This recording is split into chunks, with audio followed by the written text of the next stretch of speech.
አባዬ ሰው እኮ እንዴት ይሳሳታል? ለዛውም በወጣትነት የዛሬ 20 ዓመት ምናምን በፊት አይደል እንዴ? አዎ አባዬ እናቴ ግን ያሳሳተች በጣም ቆንጆ ስለሆነች ነው አይደል? ኮከብ እኮ ነው እንዴ? ኮከብ በቀን ይወጣል እንዴ? አዎ ይወጣል እኮ። ይኸውልሽ ከኮከብ በላይ የምታበራ ፀሐይ ስላለች ሌሎቹ የሌሉ ይመስላሉ። እኔ ግን ምንም አልገባኝ። አየሽ ውሃ፣ አንዳንዶቻችን እንዲህ ነን። አንድ ሰው የብዙዎችን መኖር ሊሸፍን ይችላል። አንዳንዶቻችን በሆኑ ሰዎች ልንሸፈን እንችላለን። መኖራችን ሊረሳ ይችላል። እኔ ግን አሁን ምንም አልገባኝ። ውሃዬ አንቺ ምንም አይገባሽም። ታድለሽ።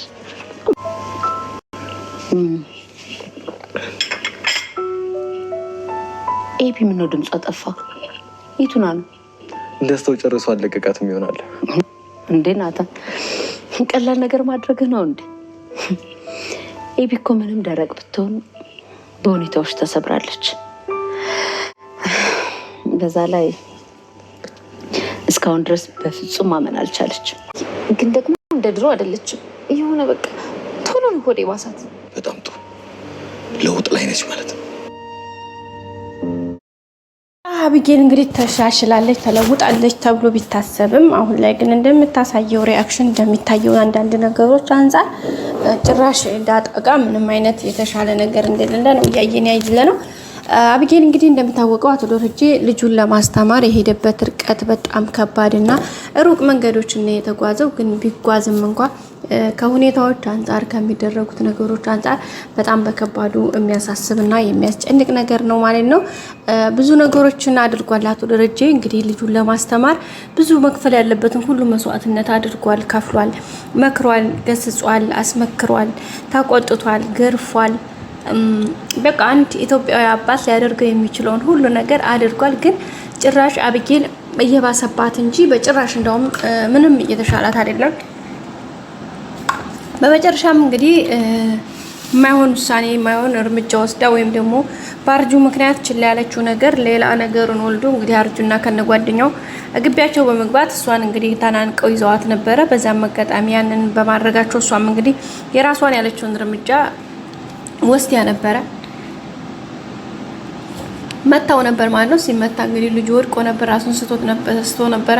የሚገርመው ልጁ በወደቀበት ሰዓት ላይ መሳት ብቻ ሳይሆን ጠጥቶ ስለነበረ የሷም ዱላ ብቻ ሳይሆን ጠጥቶ ሰክሮ በቃ አይደለ ጠጥቶ አጭሶ ምናምን በቃ ጥምብዝ ብሎ ስለነበር የመጣው እንግዲህ ነገርዮሹ መቆጣጠር አልቻለም። ወዳው ነበር ፌንት የበላው። በጣም ብዙ ሰዓት ቆይቶ ነበረ። ያው በእግዚአብሔር ረዳትነት ይሄንንም ናታን ቶሎ በመድረሱ ያው እሱ ነው ቶሎ እንትን ብሎ የሕክምና እንዲሄድ አድርገው ከአቶ ደረጀ ጋር ከዛ በኋላ ነው እንግዲህ ሁኔታ ነገሩ ሐኪም ቤት ሄዶ ተሻለው። ግን እዛ ሲደርስ እንደነቃ ያደረጉት ነገር ምንድነው? አቶ ደረጀና ናታን ያለውን ነገር በመመካከር በቃ ይሄ ነገር ኤቢን ማስተማር አለብን ብለው ስላሰቡ እንግዲህ ብዙ ርቀት ነው ሄዱት። የመጀመሪያው ልጁን ማሳመን ነው። ልጁን አሳምነው እንግዲህ ወዲህ ማገገሚያ ካስገቡ በኋላ እሷን መተው እንግዲህ ልጁ እንደሞተ ነው የነገሯት። ከዛም እንግዲህ ከፖሊሶች ጋር በመመካከር ብዙ ማድረግ ያለባቸውን ነገሮች አድርገው በመጨረሻም እንግዲህ እስከ መታሰር በህግ ቁጥጥር ስር ከመዋል ብዙ ነገሮችን ኢቨን የሚገርመው ልጁን እንግዲህ እንደሞተ አድርገው እንግዲህ ሌሊት ላይ እንደቆፈሩ ልጅ ሰው እየቀበሩ እንደሆነ በቃ ብዙ አይነት ሪአክሽን ሲያደርጉ እንግዲህ ያን ሁሉ አቢጌል ቁጭ ብላ ተመልክታለች።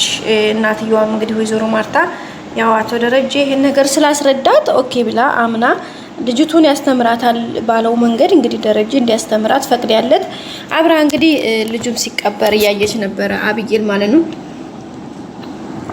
በዋናነት ያመነችበት ነገር እሱ ነው ማለት አስከሬን አስመስለው የሆነ ነገርን እንግዲህ በደረቀ ሌሊት በድቅድቅ ጨለማ ያን ነገር አደረጉ። ከዛም በኋላ እንግዲህ የሆነው ነገር ሆነ። በመጨረሻ ሁሉንም ነገር እንግዲህ እንትን ብሎ አቶ ደረጀም ያው እንግዲህ ወደ ህግ ተላልፎ መስጠት ለሷ ብሎ ምን አይነት መስዋዕት እንደከፈለ ምናምን ብዙ ነገሮች አድርጋ ነበር። እሷ ግን በድርቅናው እስከ መጨረሻው ሁዳ እንግዲህ በ12ኛው ሰዓት ላይ አቶ ደረጀን አባቷ መታሰር የለበትም አባዬ፣ ምክንያቱም ምንም አይነት ያጠፋው ጥፋትም ሆነ ስህተት የለበትም፣ ስለዚህ አባቴን ተውት በማለት እንግዲህ ድምጿን ከፍ አድርጋ ነው አሰምታ የጮኸችው። ያንን ስትጮህ እንግዲህ ታዲያ ምንድነው የሆነው የተፈጠረው ነገር ምንድነው ብለው ነበር እነሱም የጠየቋት። ምንም አላደረገም አባዬ፣ ምክንያቱም የዚህ ጥፋት ተዋናኝቱ እኔ ራሴ ነኝ፣ መጨረስም ያለብኝ ራሴ ነኝ እንጂ ሌላ እዚህ ሰው ማንም መግባት የለበትም፣ በፍጹም ሊገባም አይችልም ብላ ነው እንግዲህ ነገርዮሹን ያቅጠለጠለችው። በኋላ እንግዲህ ራሷን አምናን የተቀበለችው ያው ቤተሰብ ማዝኖ ሄዳ እንግዲህ ወደ ህግ ውላድራ አንድ ቀን ውላድራ እንትን ካለ በኋላ እንግዲህ ድጋሚ ወደ ቤት ነበር የመለሷት። ስትመለስ ያው የሆነው ነገር ምንድነው ለምን መጣሁኝ ብላ ድጋሚ ራሷ እየጠየቀች ነበረ።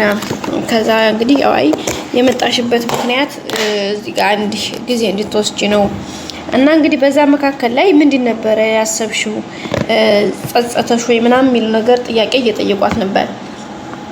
እሷ ግን በጭራሽ ምንም አይነት ነገር እንዳልተሰማት፣ ምክንያቱም አባቷ ለሷ ብሎ እንትን ማለት እንደሌለበት ነው እንጂ እሷ ምንም አይነት ጥፋት እንደሌለባት ነው የተናገረችው። እኔ ምንም አላጠፋሁም፣ ያረኩትም ነገር የለኝም፣ ወደፊትም ምንም አላልኩም፣ ምክንያቱም እኔ በማደርገው ነገር ሁሉ ትክክል ነኝ። ምክንያቱም ልጁ ሲመጣ እኔን ነበረ እንትን ያለው ሊገል የነበረው።